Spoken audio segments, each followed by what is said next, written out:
ৰাজ্যত মজুত আছে পৰ্যাপ্ত পৰিমাণৰ ইন্ধন পেট্ৰল ডিজেলৰ সংকট সন্দৰ্ভত কোনো লোককে ভয় নাখাবলৈ আহ্বান মুখ্যমন্ত্ৰীৰ অসমবাসীক অযথাকৈ অতিৰিক্ত পেট্ৰল ডিজেল ক্ৰয় নকৰিবলৈ আহ্বান জনালে মুখ্যমন্ত্ৰীয়ে বাংলাদেশৰ পদ্মা নদীত ভয়ংকৰ দুৰ্ঘটনা ফেৰীত উঠাৰ সময়তে জেট্টিৰ পৰা পদ্মা নদীত বাগৰি পৰিল যাত্ৰীবাহী বাছ ভয়ংকৰ দুৰ্ঘটনাত 23 জনৰ মৃত্যু নিখোজ বহুজন আজি তিনিটা সমষ্টিত মুখ্যমন্ত্ৰীয়ে চলাব নিৰ্বাচনী প্ৰচাৰ বৰপেটা আৰু বজালী সমষ্টিত বিজয় সংকল্প সভাত ভাগ ল'ব মুখ্যমন্ত্ৰীয়ে বিয়লি মঙলদৈত মুখ্যমন্ত্ৰীৰ বিশাল ৰোড শ্ব' আজি মনোনয়ন প্ৰত্যাহাৰৰ অন্তিম দিন ২৬ৰ নিৰ্বাচনৰ বাবে ১২৬টা সমষ্টিত ৭৮৯ গৰাকী প্ৰাৰ্থীৰ মনোনয়ন বৈধ ঘোষণা ২৬ গৰাকী প্ৰাৰ্থীৰ মনোনয়ন বাতিল নিৰ্বাচন আয়োগৰ জুবিন গাৰ্গক লৈ বিজেপিয়ে নকৰে ৰাজনীতি বিজেপি চৰকাৰে জুবিন গাৰ্গক ন্যায় দিবই বুলি দাবী মুখ্যমন্ত্ৰীৰ ছিংগাপুৰৰ কৰোনাৰ্ছ আদালতৰ ৰায় সন্দৰ্ভত মন্তব্য কৰি গৌৰৱ গগৈ বাক্যবান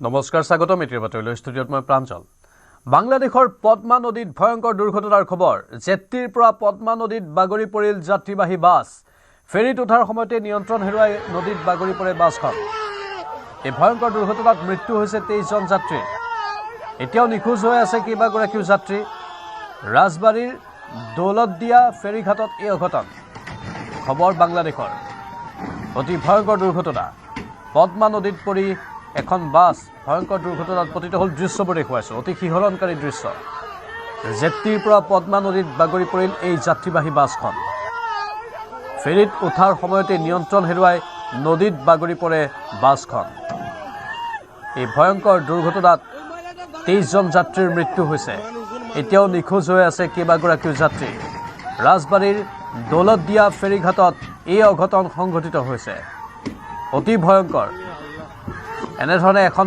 বাছ হঠাৎ পানীত পৰি যোৱা ঘটনাই চাঞ্চল্যৰ সৃষ্টি কৰিছে জেট্টিত উঠাইছিল এই বাছখন কিন্তু যাত্ৰীসকলক নমাই লোৱা নাছিল তাক লৈ প্ৰশ্ন উঠিছে যাত্ৰীসকলক কিয় নমাই লোৱা নাছিল সেই বিষয়টো এতিয়া উত্থাপন কৰা হৈছে নদীত পৰাৰ পাছতেই হাহাকাৰ লাগে চিঞৰ বাখৰ লাগে কিন্তু সেই সময়ত কাৰো হাতত কোনো ধৰণৰ সহায় কৰিব পৰা সামৰ্থ্য নাছিল যাৰ ফলত 23 জনকৈ যাত্ৰীৰ কৰুণ মৃত্যু হৈছে আৰু এতিয়াও নিখোজ হৈ আছে আন কেইবাগৰাকীৰ যাত্ৰী আন এটা দৃশ্য দেখুৱাইছোঁ এয়া চাওক একাংশ যাত্ৰীক উঠাবলৈ চেষ্টা কৰাৰ দৃশ্য তেওঁলোকে যেনে তেনে উঠিবলৈ চেষ্টা কৰাৰ দৃশ্য অতি ভয়ংকৰ এই দুৰ্ঘটনা জেট্টিত এখন যাত্ৰীবাহী বাছ উঠাইছিল কিন্তু আচৰিত ধৰণে জেট্টিত উঠোৱাৰ পূৰ্বে যাত্ৰীসকলক বাছখনৰ পৰা নমাই লোৱা হোৱা নাছিল সাধাৰণতে নিয়ম অনুসৰি যাত্ৰীৰে ভৰি থকা বাছ বা অন্য যিকোনো বাহন যেতিয়া জেট্টি বা ফেৰীত উঠোৱা হয় তেতিয়া যাত্ৰীসকলক নমাই লোৱা হয়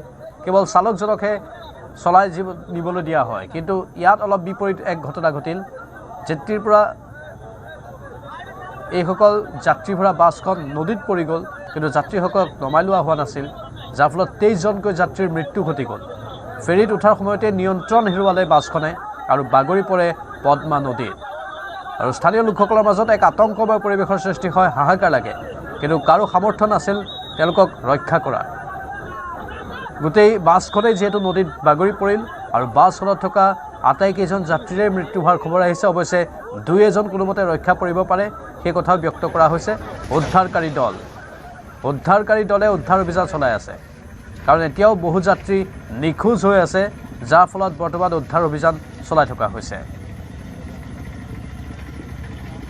কোনোবা যাত্ৰী জীৱিত অৱস্থাত উদ্ধাৰ হৈছে নে নাই সেইখিনি এতিয়ালৈকে সন্মুখলৈ অহা নাই সেই তথ্যখিনিৰ বাবে আমি আমাৰ সাংবাদিকৰ সৈতেও যোগাযোগ স্থাপন কৰি আছোঁ কিন্তু এই মুহূৰ্তত আমাৰ হাতলৈ যিটো তথ্য আহিছে সেই তথ্য অনুসৰি 23 জন যাত্ৰীৰ মৃত্যু হৈছে আৰু বহু যাত্ৰী এতিয়াও নিখোজ হৈ আছে ৰাজবাৰীৰ দৌলতদিয়া ফেৰীঘাটত এই অঘটনটো সংঘটিত হ'ল কেইবাটাও দৃশ্য আপোনালোকক দেখুৱাইছোঁ বাছখন বাগৰি পৰাৰ এই দৃশ্যটো অতি শিহৰণকাৰী অতি ভয়ংকৰ যাত্ৰীৰে ভৰি থকা এখন বাছ পদ্মা নদীত জেট্টিৰ পৰা বাগৰি পৰিল আৰু হাহাকাৰ লাগিল সকলোৰে মাজত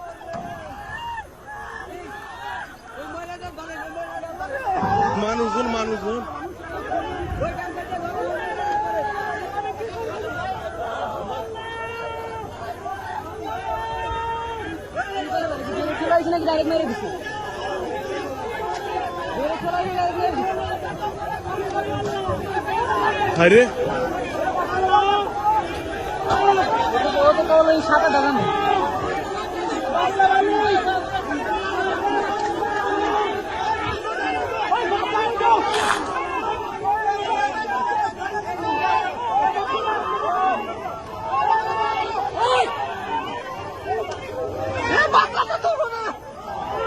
বহু মানুষ আছে তো বাসেৰ ভিতৰে ওৰা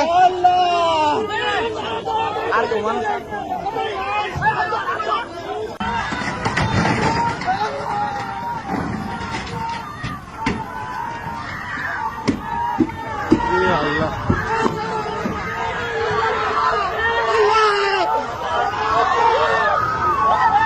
কেনে এক পৰিস্থিতিৰ সৃষ্টি হৈছিল, কেনেধৰণৰ চিঞৰ বাখৰ হৈছিল সেই স্থানত আমি দেখুৱাইছোঁ সেই দৃশ্যবোৰ। আৰু স্বাভাৱিকতেই এক অতি ভয়ংকৰ পৰিস্থিতি। বাংলাদেশৰ এই ঘটনা ইতিমধ্যে গোটেই বিৱৰণীখিনি আমি আগবঢ়াইছোঁ। পদ্মা নদীত এই ভয়ংকৰ দুৰ্ঘটনা। ৰাজবাৰীৰ দৌলতদিয়া ফেৰীঘাটত এইখন যাত্ৰীবাহী বাছ জেট্টিত উঠিছিল আৰু তাৰ পৰা হঠাৎ নিয়ন্ত্ৰণ হেৰুৱাই পানীত বাগৰি পৰে। পদ্মা নদীত বাগৰি পৰাৰ লগে লগে বাছখন পানীত ডুব যায় আৰু 23জনকৈ যাত্ৰীৰ মৃত্যু হয়। উদ্ধাৰ অভিযান চলি আছে, কিন্তু এতিয়াও বহু যাত্ৰী নিখোজ হৈ আছে। মাজৰ দৃশ্যত দেখুৱাইছোঁ উদ্ধাৰ অভিযানৰ। একাংশ যাত্ৰী কোনোমতে উদ্ধাৰ হ'বলৈ সক্ষম হয় যদিও কোন কোন যাত্ৰী উদ্ধাৰ হৈছে সেয়া এতিয়ালৈকে জানিব পৰা হোৱা নাই। 23জনকৈ যাত্ৰীৰ কিন্তু মৃত্যুৰ খবৰটো আহিছে আৰু বহুজন নিখোজ হৈ থকাৰ খবৰটো আহিছে।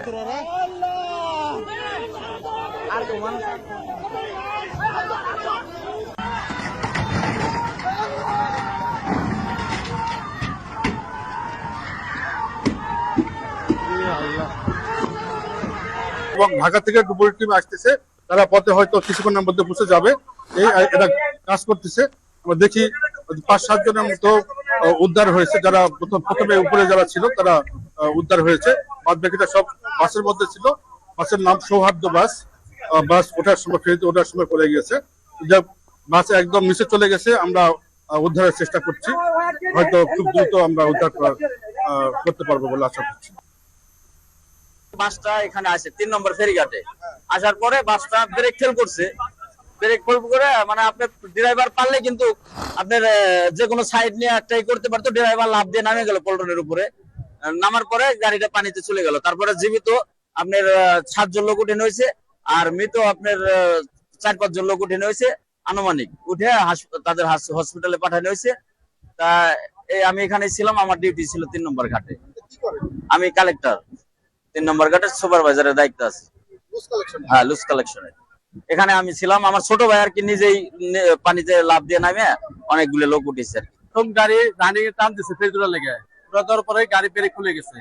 ব্রেক খোলার কারণে এই গাড়িটা এখান দিয়ে বাজার মানে চেষ্টা করছিল, মানে ড্রাইভারে খুব মানে কাতে চলে যায় বাজার লেগে। তুমি বাজে নাই অতিরিক্ত না করার কারণে ফেরি ডাইরেক্ট উল্টে মানে এবার নিষ্পেল নামছে। নিষ্পেল নামে আটা উল্টানতেছে। উল্টান দেওয়ার পরে মনে করলেন যে এইভাবে মনে করলেন আস্তে আস্তে তলায় গেছে। যাত্রী আসলে মেলা যাত্রী ফুল যাত্রী ছিল, 5-7 জন লোক বাঁচছে, তারপর আর বাঁচে নাকি। মৃতকৰ ভিতৰত মহিলাও আছে। বুধবাৰে বিয়লি প্ৰায় 5:15 এই যাত্ৰীবাহী বাছখন এইখন জেট্টি বা ফেৰীত উঠিবলৈ চেষ্টা কৰোঁতে নিয়ন্ত্ৰণ হেৰুৱাই পদ্মা নদীত বাগৰি পৰে আৰু মৃতকৰ সংখ্যা 23 জনলৈ বৃদ্ধি পাইছে আৰু মহিলাও আছে মৃতকৰ ভিতৰত। বাছখনত প্ৰায় 40-50 জন যাত্ৰী আছিল বুলি কোৱা হৈছে। উদ্ধাৰকাৰী দলৰ অভিযান এতিয়াও অব্যাহত আছে। সেই দৃশ্যবোৰ আমি আপোনালোকক দেখুৱাইছিলোঁ। আৰু এই 40-50 জনৰ ভিতৰত ইতিমধ্যে 23 জনৰ মৃত্যুৰ বাতৰি আহিছে, কিন্তু মৃতকৰ সংখ্যা বৃদ্ধি পোৱাৰ আশংকা কৰা হৈছে। প্ৰাথমিকভাৱে বাছখনে নিয়ন্ত্ৰণ হেৰুওৱা বুলিও কোৱা হৈছে। সমান্তৰালভাৱে কোৱা হৈছে যে এই ইউটিলিটি ফেৰীখনে পন্টুনত খুন্দা মাৰিছিল, যাৰ ফলত এই বাছখন পানীত পৰি যোৱা বুলিও কোৱা হৈছে। দুটা কাৰণ, এটা বাছখন নিজে নিয়ন্ত্ৰণ হেৰুৱাই পৰে, আনফালে আকৌ এই জেট্টিখনে পন্টুনত খুন্দা মাৰে, যাৰ ফলতো বাছখন পানীত বাগৰি পৰে বুলি সন্দেহ কৰা হৈছে। এই সমগ্ৰ বিষয়টোক লৈ এতিয়া তদন্তৰ কথা উল্লেখ কৰা হৈছে। স্বাভাৱিকতে অত্যন্ত ভয়ংকৰ এক ঘটনা, অতি শিহৰণকাৰী এক দুৰ্ঘটনা। এনেধৰণে যাত্ৰীবাহী বাছ এখন ইউটিলিটি ফেৰীত উঠোৱাটো কিমান সমীচীন আছিল তাক লৈও প্ৰশ্ন উত্থাপন হৈছে। আমি পৰৱৰ্তী সময়তো এই সন্দৰ্ভত অধিক তথ্য সম্প্ৰচাৰ কৰি থাকিম।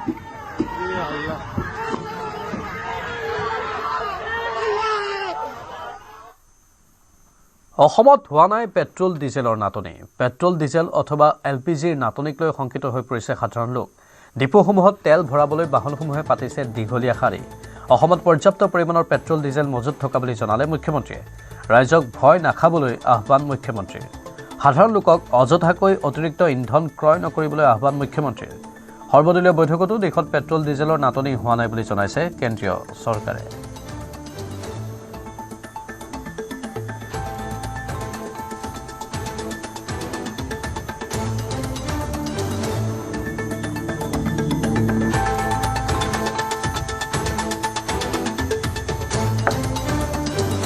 পৰ্যাপ্ত পেট্ৰল আছে, ডিজেল আছে, LPG আছে। অসমত পেট্ৰল ডিজেলৰ কোনো ভয় নাই। মই ৰাইজক অনুৰোধ কৰিম যেন কোনেও বেছিকৈ পেট্ৰল ডিজেল নবঢ়ায়। কোনো ভয় খাবলগীয়া কথা নাই। কিবা থাকিলে আমি ক'লোহেঁতেন। আজি সৰ্বদলীয় বৈঠক হৈছিল, তাতো ভাৰত চৰকাৰে কৈছে যে ভাৰতত পেট্ৰল ডিজেল LPGৰ কোনো অসুবিধা নাই। সৰ্বসাধাৰণ ৰাইজক মই বেছিকৈ তেল নিকিনিবৰ বাবে অনুৰোধ কৰিম। যিমান দৰকাৰ সিমানেই কিনিব। বেছিকৈ কিনিলে টকা পইচা বেছি খৰচ হ'ব। গুৱাহাটীত পৰ্যাপ্ত পেট্ৰল ডিজেল মজুত থকা বুলি সদৰি কৰিছে জিলা আয়ুক্তই। জাননী যোগে এই কথা জনাইছে জিলা আয়ুক্তই। ৰাইজক শংকিত নহবলৈ আহ্বান কামৰূপ মহানগৰ জিলা প্ৰশাসনৰ।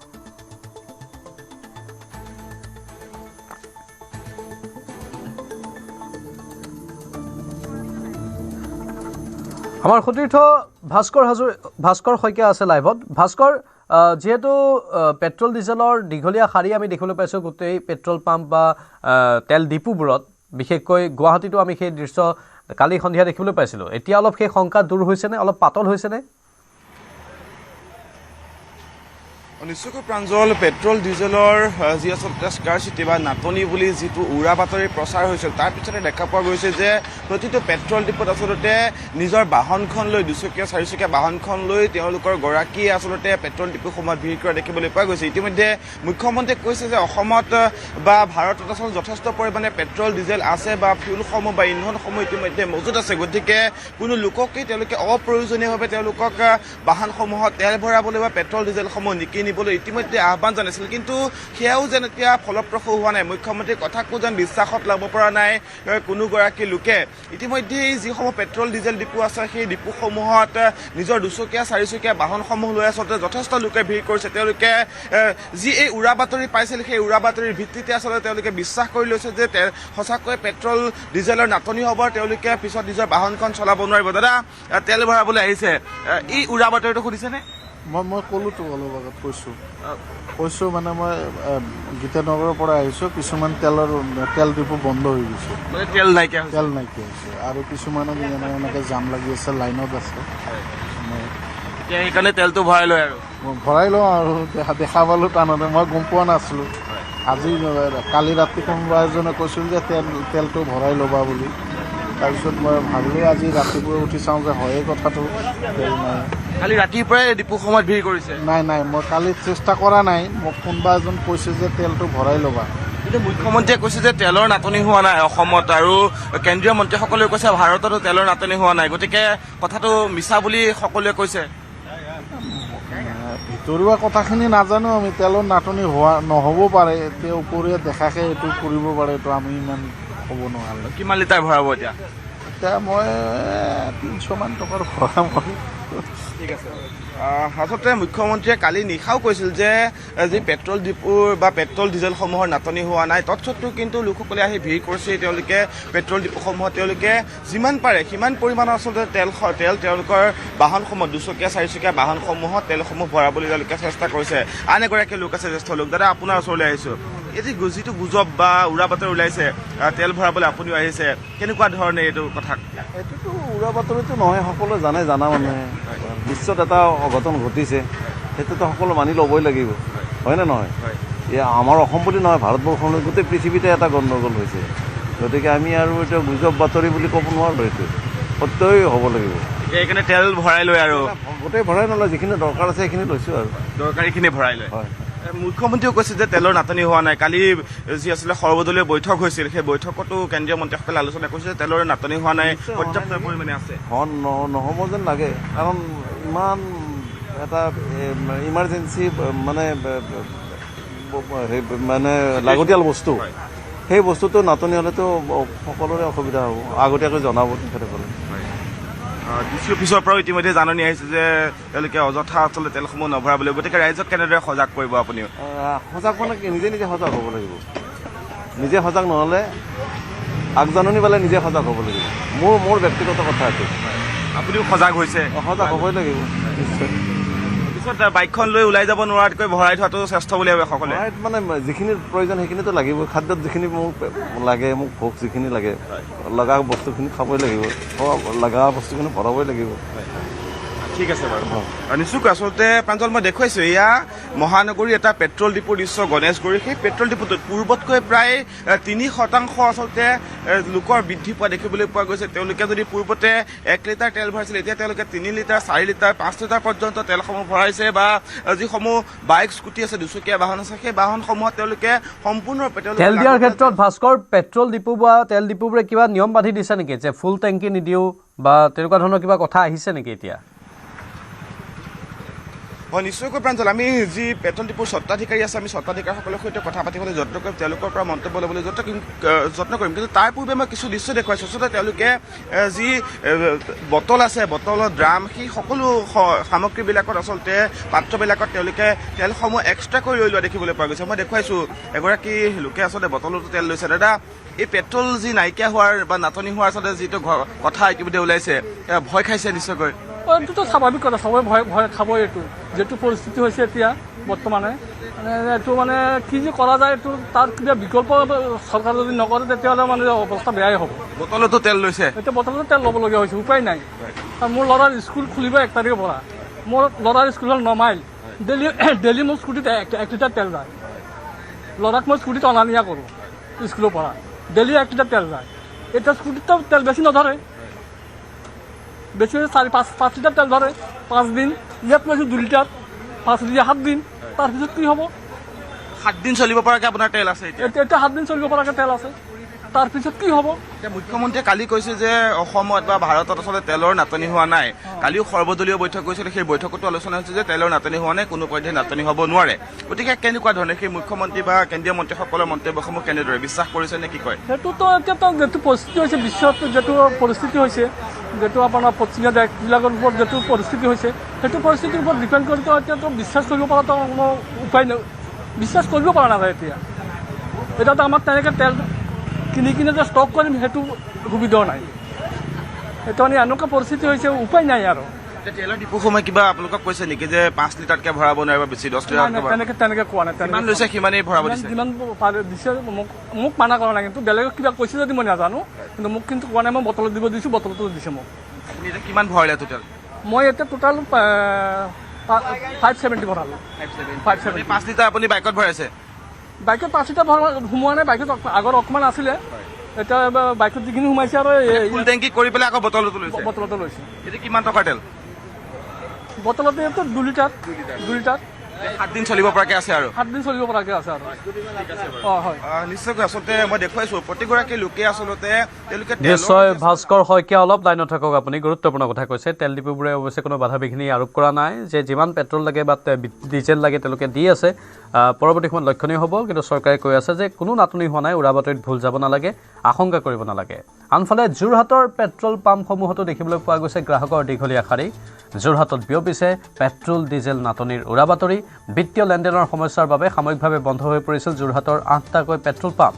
যোৰহাটত পূৰ্বৰ দৰে পৰ্যাপ্ত পৰিমাণে পেট্ৰল ডিজেল মজুত থকা কথা স্পষ্ট কৰিছে যোৰহাটৰ জিলা আয়ুক্তই। জনসাধাৰণক ভুৱা বাতৰিক বিশ্বাস নকৰিবলৈ আহ্বান জনাইছে যোৰহাট জিলা প্ৰশাসনে। এয়া যোৰহাটৰ পৰিৱেশ, আমাৰ সাংবাদিক গৌতম বৰাৰ এক ৰিপৰ্ট আছে, আগবঢ়াইছোঁ।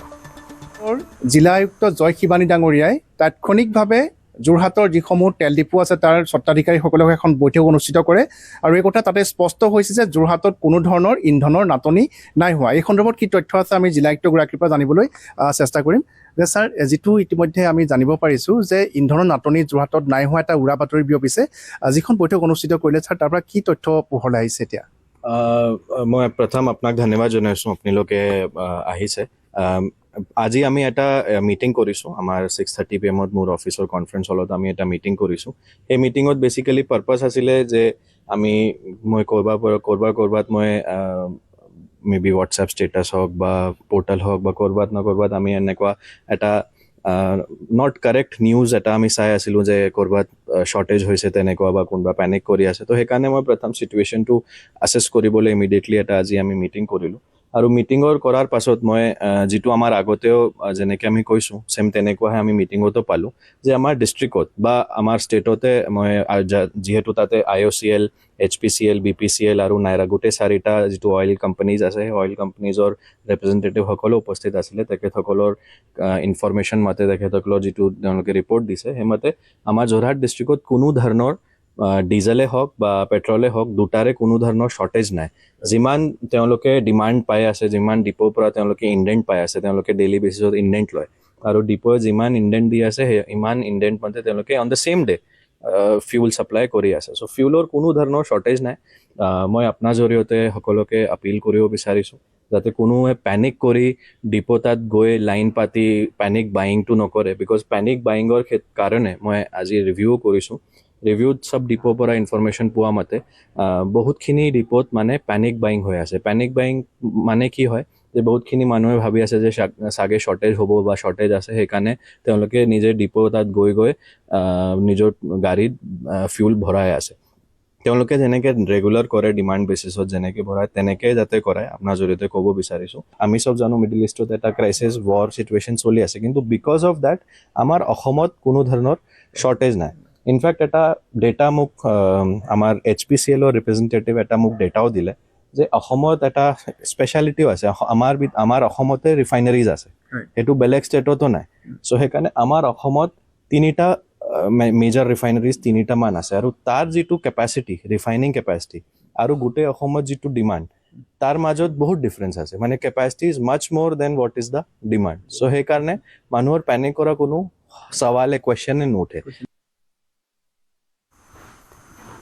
এয়া যোৰহাটৰ পৰিৱেশ আৰু আয়ুক্তই কৈছে যে কোনো লোক আতংকিত হ'ব নালাগে আতংকিত হোৱাৰ ফলত এতিয়া জনসাধাৰণৰ নিজৰে অসুবিধা হ'ব আমাৰ সতীৰ্থ ভাস্কৰ পুনৰ লাইভত আছে এটা তেল ডিপোত ভাস্কৰ যেহেতু আমি উল্লেখ কৰিছিলোঁ যে মানুহৰ মাজত আতংক বিয়পিব নালাগে কিন্তু তাৰ পাছতো মানুহে ক'ৰবাত কিবা প্ৰকাৰে হ'লেও তেওঁলোকৰ অৱচেতন মনত সেই কথাটো আহিছে যাৰ ফলত তেওঁলোক ৰৈ থাকিব পৰা নাই সুযোগ পালে তেওঁলোকে তেল ডিপোত সোমাই তেল ভৰাই আছে ভাস্কৰ হয় নিশ্চয়কৈ প্ৰাঞ্জল ইতিমধ্যে এগৰাকী মই লোকক দেখুৱালোঁ যে তেওঁ নিজৰ স্কুটিখনত বা নিজৰ দুচকীয়া বাহনখনত পৰ্যাপ্ত পৰিমাণে যিমান সেই টেংকিটোত তেল সোমাই সিমান তেল ভৰাইছে সমান্তৰালকৈ এটা বটলতো তেওঁ এক্সট্ৰাকৈ বা যি আচলতে পৃথককৈ আচলতে তেল লৈছে গতিকে তেওঁৰ মনতো সেইটো চিন্তাই নিশ্চয়কৈ বাহ লৈছে যে তেলৰ নাটনি হ'ব বা তেলৰ নাটনি হৈছে পৰৱৰ্তী সময়ত চলিব পৰাকৈ আচলতে তেওঁ তেলসমূহ মজুত কৰিছে গতিকে সেই প্ৰতিগৰাকী লোকৰে সেই মূৰত একেটাই চিন্তা বা তেওঁলোকৰ সেই একেটাই চিন্তা আহিছে বা তেওঁলোকে সেই একেটাই চিন্তা কৰা দেখিবলৈ পোৱা গৈছে বা পুনৰবাৰ সেই দৃশ্যসমূহ দেখুৱাম পুনৰবাৰ আচলতে দৃশ্যসমূহ দেখুৱাইছোঁ প্ৰতিখন বাহনেই আহিছে তেওঁলোকে যিমান তেওঁলোকৰ স্কুটিখনত বা যিমান দুচকীয়া বাহনখনত তেওঁলোকৰ তেল সোমাই বা তেওঁলোকৰ টেংকিত ধৰে সেই সম্পূৰ্ণৰূপে তেলসমূহ তেওঁলোকে তাত ভৰাই লৈছে কাৰণ তেওঁলোকে বিশ্বাস কৰিছে যে কেইদিনমান মাত্ৰ তাৰপিছতে হয়তো তেলৰ নাটনি হ'ব তেলৰ নাটনি হোৱাৰ পিছতে তেওঁলোকে নিজৰ বাহনখন লৈ চলা ফুৰা কৰিব নোৱাৰিব মই সেই দৃশ্যসমূহ দেখুৱাই আছোঁ যি ড্ৰামসমূহ লৈও আচলতে লোকসকল আহিছে যাতে তেওঁলোকে পৰ্যাপ্ত পৰিমাণে তেলসমূহ মজুত কৰিব পাৰে কিন্তু কালি মুখ্যমন্ত্ৰীগৰাকীয়ে ইতিমধ্যে কৈছে যে তেলৰ নাটনি হোৱা নাই তেলৰ নাটনি নহয় বা যি কেন্দ্ৰীয় মন্ত্ৰীসকলৰ কালি যি আচলতে দিনটোত মিটিং হৈছিল তেওঁলোকৰ বৈঠক হৈছিল সৰ্বদলীয় যি বৈঠক হৈছিল সেই বৈঠকত তেওঁলোকে ইতিমধ্যে কৈছিল যে তেলৰ নাটনি হ'ব নোৱাৰে বা তেলৰ নাটনি নহয় গতিকে সেই আচলতে লোকসকলে সেইখিনিও বিশ্বাস কৰা তেওঁলোকে যিমান পাৰে সিমান তেওঁলোকে তেলসমূহ ভৰাইছে বাহনসমূহত তেল ভৰাই তেওঁলোকে নিশ্চিত কৰিছে যে তেওঁলোকে নাটনি হ'লেও কিন্তু তেওঁলোকে প্ৰায় কেইদিনমান চলিব পৰাকৈ সেই বাহনসমূহ তেওঁলোকে মজুত কৰি ৰাখিছে মই দৃশ্যসমূহ দেখুৱাই আছোঁ এয়া গণেশগুৰি এটা পেট্ৰল ডিপোৰ দৃশ্য প্ৰতিখন দুচকীয়া চাৰিচকীয়া প্ৰতিখন বাহনেই ইতিমধ্যে ইয়াতে ভিৰ কৰিছে তেওঁলোকে বাহনত তেলসমূহ ভৰাইছে এগৰাকী আৰক্ষীৰ লোকো আছে তেওঁৰ পৰাও জানিবলৈ যত্ন কৰিম দাদা তেল নাইকিয়া হোৱা বা তেলৰ নাটনি বুলি ইতিমধ্যে গুজব এটা ওলাইছে গতিকে কেনেকুৱা ধৰণে তেল আপুনি ভৰাবলৈ আপুনিও আহিছে মই এনে জেনেৰেলিহে কৈছে মই সেইখিনি ল'ব আহিছোঁ বেলেগ তেনেকুৱা গম পোৱা নাই সেই আচলতে গুজব বা উৰা বাতৰি ওলাইছে সেইটো বিশ্বাস আচলতে ৰাইজে কৰা নাই বা সেইটো মুখ্যমন্ত্ৰীয়ে কালিও কৈছে যে তেলৰ নাটনি হোৱা নাই, গতিকে কেনেদৰে ৰাইজক সতৰ্ক কেনেদৰে কৰাব? আৰক্ষীৰ ফালৰ পৰা ইতিমধ্যে সতৰ্ক কৰাইছে ৰাইজক। নাই তেলটো আছে বৰ্তমান পাই আছোঁ, তেল ঠিকে চলি আছে।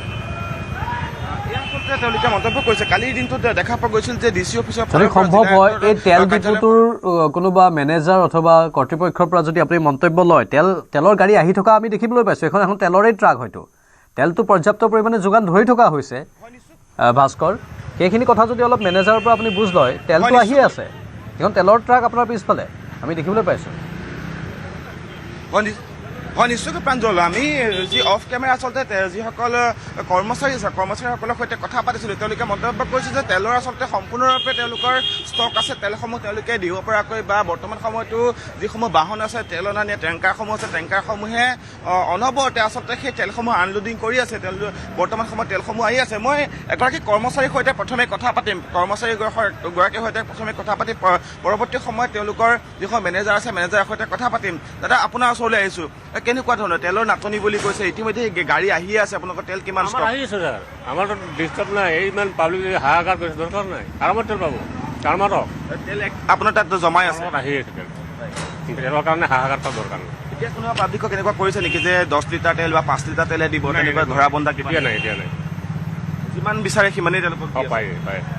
এতিয়ালৈকে কিমান মান মানুহে আজিৰ দিনটোত বা কেতিয়াবা প্ৰথম আৰম্ভ আহি হৈছে মোৰ লগত। হয়, কালি ৰাতিও ভিৰ হৈছিল। কালি ৰাতি মই দিওঁ, ডেইলি 1 বজাৰ লগত দিওঁ। আচলতে প্ৰতিগৰাকী লোকেই তেওঁলোকে আহিছে তেলৰ টেংকাৰখন এবাৰ ভাস্কৰ দেখুৱাই দিয়ক আমাৰ কেমেৰা সতীৰ্থককৈ, কাৰণ মানুহে এই কথাটো বা এই পৰিস্থিতিটো জনাটো দৰকাৰ যে তেলৰ টেংকাৰ আহি আছে, তেল ডিপুবোৰত তেল যোগান ধৰি থকা হৈছে। হয় নিশ্চয়কৈ আছিলে প্ৰাঞ্জল, মই পুনৰবাৰ সতীৰ্থক দেখুৱাবলৈ অনুৰোধ কৰিছোঁ যে তেলৰ টেংকাৰসমূহ ইতিমধ্যে তেওঁলোকে মজুত ৰাখিছে। যিমান তেল লাগে আচলতে বৰ্তমান সময়ত সেই তেলসমূহ দিব পৰাকৈ বা ৰাইজলৈ আচলতে সেই তেলসমূহ বিক্ৰী কৰিব পৰাকৈ তেলসমূহ বৰ্তমান মজুত আছে। আমি যি আচলতে এই ডিপুটোৰ যিসকল আচলতে কৰ্মীসকল আছে তেওঁলোকৰ সৈতেও কথা পাতিছোঁ, সমান্তৰালকৈ যি মেনেজাৰ আছে মেনেজাৰৰ সৈতে কথা পাতিবলৈ যত্ন কৰিম, তেওঁলোকৰ পৰা মন্তব্য ল'বলৈ যত্ন কৰিম। ইতিমধ্যে তেল যিহেতু তেওঁলোকে বৰ্তমান সময়ত আনি আছে বা তেল যিহেতু আহিয়ে আছে, বৰ্তমান সময়তো আনলোডিং কৰি থকা হৈছে, সেই দৃশ্যসমূহ আমি দেখুৱাইছোঁ। গতিকে কোনো এগৰাকী লোকে আচলতে আতংকিত হ'ব নালাগে। দাদা, আপোনাৰ যদি অকণমান কথা পাতোঁ, তেলৰ নাটনি বুলি মানুহে ভয় খাইছে, অজস্ৰ মানুহ আহিছে, তেল কেনেকুৱা ধৰণে বৰ্তমান সময়ত আপোনালোকৰ ইয়াত? এনেই পেনিক হৈ আছে, তেল পুৰা এভেইলেবল আছে। আপোনালোকৰ ইয়াত এতিয়াও এভেইলেবল আছে। ইতিমধ্যে যি মেনেজাৰ আছে মেনেজাৰৰ পৰা আমিও মন্তব্য লৈছোঁ যে তেওঁ কৈছে যে মানুহ বা লোকসকলে এনেই পেনিক হৈ আছে বা তেওঁলোকে আতংকিত হৈ আছে, কিন্তু কোনো তেনেকুৱা ধৰণৰ আতংকিত হ'বলগীয়া তেওঁলোকৰ কথা নাই। বৰ্তমান সময়ত এয়া দেখুৱাইছোঁ, মোৰ পিছফালে এখন তেলৰ টেংকাৰ ইতিমধ্যে ৰৈ আছে আৰু এই টেংকাৰখনে কিছু সময় পিছতে আচলতে তেল তেওঁলোকে ইয়াৰ পৰা আনলোড কৰিব। গতিকে ভয় খাবলগীয়া বা আতংকিত হ'বলগীয়া কোনো কথা নাই। ইতিমধ্যে আচলতে তেওঁলোকৰ প্ৰতিটো তেল ডিপুতে আচলতে তেলৰ মজুত থকা বুলি ইতিমধ্যে কৈছে। আমি সেইখিনি দৃশ্যও দেখুৱাইছোঁ। সমান্তৰালকৈ যিসকল লোকে ইতিমধ্যে তেল ভৰাবলৈ আহিছে সেইসকল লোকৰ সৈতে কথা পাতিম। দাদা, আপোনাৰ ওচৰলৈ আহিছোঁ, তেলৰ নাটনি হোৱা বুলি শুনিছে নিশ্চয়কৈ? তেলৰ নাটনি হৈছে, কাৰণ কালি বহুত লাইন পাতিছে, কালি ভৰাব নোৱাৰিলোঁ, আজি এতিয়া আহিছোঁ, আজি কি হয় গম পোৱা নাই। কালি আপুনি লাইন পাতি ভৰাব নোৱাৰিলোঁ? কিমান সময়লৈকে ৰখিলে? মই কালি 10:30 বজালৈ নোৱাৰিলোঁ। 10:30লৈকে নোৱাৰিলোঁ? সঁচাকৈ নাটনি হৈছে বুলি ভাবে? নাটনি বোলা বস্তু মানুহৰ মানে এটা হেৰি সোমাইছে আৰু ভয় সোমাইছে মনত, মানে তেলৰ সেইকাৰণে মুহূৰ্ততে গোটেই মানুহখিনিয়ে তেল নিশ্চয় ভাস্কৰ, ভয় সোমাইছে আৰু ভয় সোমোৱাৰ ফলতে এতিয়া মানুহৰ হেতাও পৰা লাগিছে, হেতাও পৰা লগাৰ ফলতেই জাম বাঢ়িছে পেট্ৰল বা তেল ডিপুবোৰত, আৰু সেইটো অত্যন্ত দুৰ্ভাগ্যজনক বুলিও বিভিন্নজনে অভিহিত কৰিছে। স্বাভাৱিকতেই আতংকিত হ'বই মানুহ, কিন্তু এতিয়া চৰকাৰে অৱশ্যে কৈছে নাটনি হোৱা নাই বুলি। সেই বিষয়বস্তুটোক অধিক ৰূপত আশ্বস্ত কৰি জনসাধাৰণক এই আতংকৰ পৰা দূৰ কৰাটো এতিয়া চৰকাৰ প্ৰশাসনৰ দায়িত্ব। ধন্যবাদ ভাস্কৰ। ডিপুত কি সংকট হৈছে নেকি কিবা? আমাৰ কোনো ছাপ্লাই নাই, কোম্পানীৰ পৰা আমি ছাপ্লাই পাই আছোঁ আৰু দি আছোঁ। অবেনে কিছুমান ডিপু ড্ৰাই হৈ আছে, সেইটো কাৰণে আমাৰ ইয়াত ভিৰ হৈছে আৰু ছাপ্লাই কোম্পানী ছাপ্লাই দি আছে, কোনো ৰেষ্ট্ৰিকশ্যন নাই। মানে আপোনালোকৰ অকণ আগলৈ আহিলে সুবিধা হ'ব। ৰিফাইনাৰীৰ পৰা কোনো ৰেষ্ট্ৰিকশ্যন নাই, ৰিফাইনাৰীৰ পৰা কোনো ৰেষ্ট্ৰিকশ্যন নাই, কোনো ৰেষ্ট্ৰিকশ্যন নাই। নাই, এটা ডিপু এটা গাড়ী মাল পাবই। ভিৰ হৈছে কি কেইটামান ডিপু ড্ৰাই হৈ গৈছে, তাৰ কাৰণে হৈছে। মানে কিছুমান ডিপুত আপোনাৰ পেট্ৰল নাই নথকা বা ডিজেল নাই নথকাৰ কাৰণে বন্ধ হৈ গৈছে মানে বন্ধ কৰি থৈছে তেওঁলোকে আৰু কি কাৰণে কৰিছে তেখেতক জানে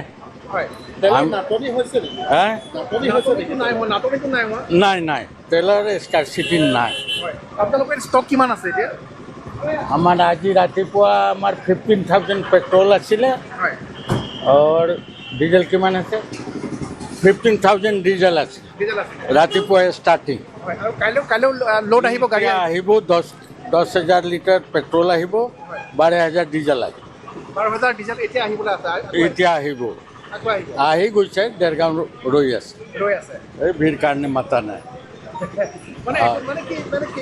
এনেকুৱা কিয় হৈছে এই উৰা বাতৰি এনে মানুহবিলাকৰ এটা ভয় সোমাই গৈছে কি তেল নাপাওঁ নেকি আমাৰ প্ৰব্লেম নহ'বই আমি চিন্তা কৰিছোঁ যে প্ৰব্লেম হ'ব নালাগে